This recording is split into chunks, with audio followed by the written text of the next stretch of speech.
Romanos 8. A nova vida debaixo da graça, segundo o Espírito de santidade e adoção. Portanto, não há nenhuma condenação aguardando aqueles que pertencem a Cristo Jesus.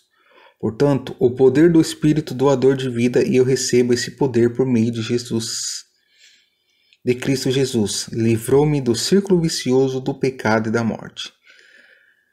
Não estamos salvos da garra do pecado, só pelo fato de conhecermos os mandamentos de Deus, pois não podemos guardá-lo e não os guardamos, mas Deus pôs em ação um plano diferente nos salvar. Enviou seu próprio Filho em corpo humano como nosso, com exceção de que o nosso é pecador, e destruiu-lhe do pecado sobre nós, dando-se a si mesmo como sacrifício por nossos pecados.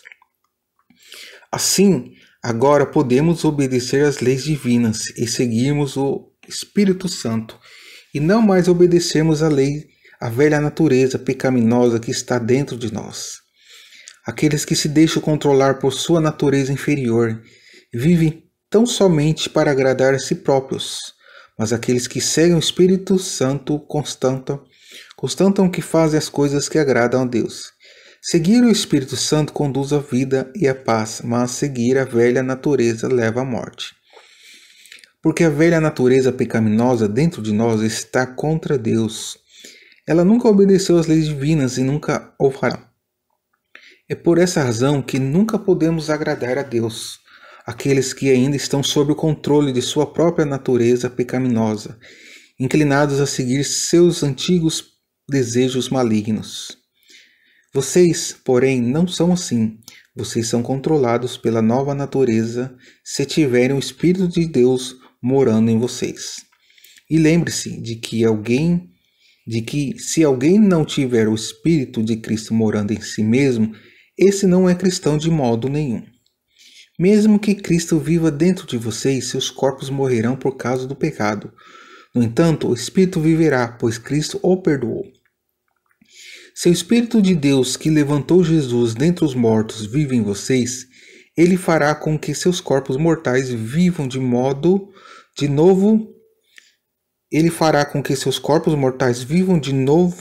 depois da morte, por meio desse mesmo Espírito Santo que mora em vocês. Portanto, queridos irmãos, vocês não têm, para com a velha natureza pecaminosa, qualquer obrigação de fazer o que ela lhe pede. Pois se vocês continuarem a segui-la, estão perdidos e perecerão, mas se a destruírem, juntamente com suas más obras, por meio do poder do Espírito Santo, vocês viverão. Todo quanto são dirigidos pelo Espírito de Deus são filhos de Deus.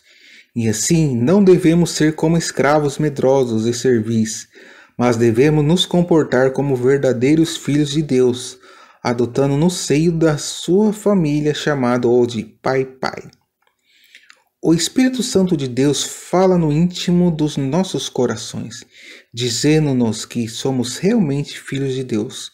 E se somos seus filhos, então participaremos dos seus tesouros, pois tudo quanto Deus dá ao seu Filho Jesus, agora é nosso também.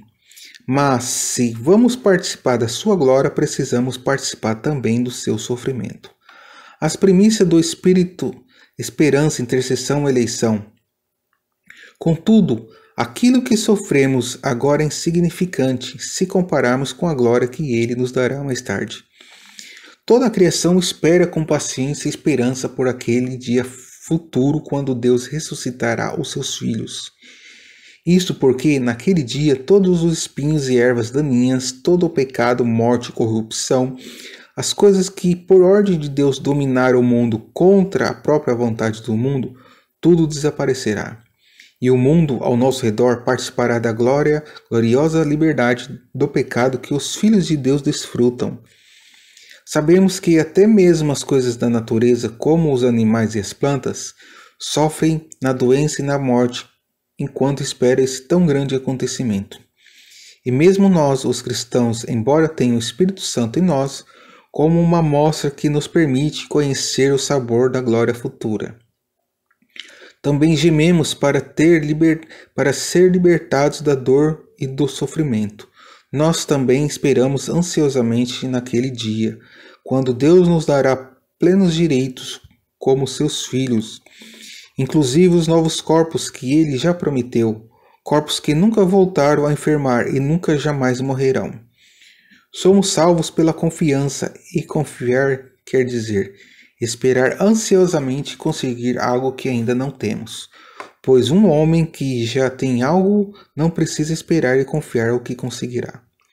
Entretanto, se precisarmos continuar a confiar em Deus por algo que ainda não aconteceu, isso nos ensina a esperar com paciência e certeza. E desse mesmo modo, pela nossa fé. O Espírito Santo nos ajuda em nossos problemas diários e em nossas orações. Nem mesmo sabemos por quais devemos orar, nem orar como devemos. O Espírito Santo, porém, ora por nós com tal sentimento que não pode ser expresso em palavras.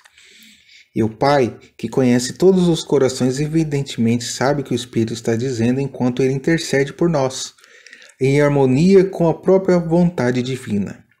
E sabemos que tudo quanto nos acontece está operando para o nosso próprio bem, se amarmos a Deus e estivermos nos ajustando ao plano dele. Desde o princípio de tudo, Deus decidiu que aquele que fosse a ele, e no decorrer dos tempos ele sabia quem iriam se tornar semelhantes ao seu filho, de tal modo que seu filho fosse o primeiro, como muitos irmãos, e ao nos escolher, ele nos chamou para ir a ele.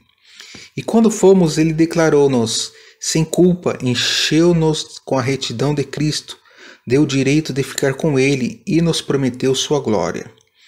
Cântico de vitória, Deus é por nós. Que podemos dizer diante de coisas tão magníficas quanto estas? Se Deus está de nosso lado, quem é que pode estar contra nós, visto que ele, em favor, não poupou nem o próprio filho, mas o entregou por todos nós? Será que certamente não nos dará tudo mais? Quem se atreve a nos acusar, a nós que Deus escolheu para sermos dele? Será que Deus fará isso? Nunca. Foi ele que nos perdoou e nos deu o direito de ficar com ele. Quem nos condenará, então? Cristo? Não. Foi ele que morreu por nós e voltou à vida por nossa causa. E agora está sentado ao lugar de maior honra junto a Deus, rogando por nós lá no céu. Quem, então, pode jamais ocultar de nós o amor de Cristo? Quando estamos em aflição ou em desventura, quando somos perseguidos de morte ou destruídos, será que isso acontece porque Ele não mais nos ama? E se tivermos fome, ou ficarmos sem dinheiro, ou passarmos por perigos, ou formos ameaçados de morte, será, pois, que Deus nos desamparou? Não, pois as Escrituras nos dizem que por sua causa precisamos estar prontos a enfrentar a morte. E qualquer momento do dia somos como ovelhas, prontas a ser abatidas no matadouro. Mas, apesar de tudo isso, temos uma vitória esmagadora por meio de Cristo que nos amou a ponto de morrer por nós. Estou convencido de que nada poderá jamais nos separar do amor. A morte não o pode, nem tampouco a vida. Os anjos não o poderão. E todas as forças do inferno não poderão afastar de nós o amor de Deus.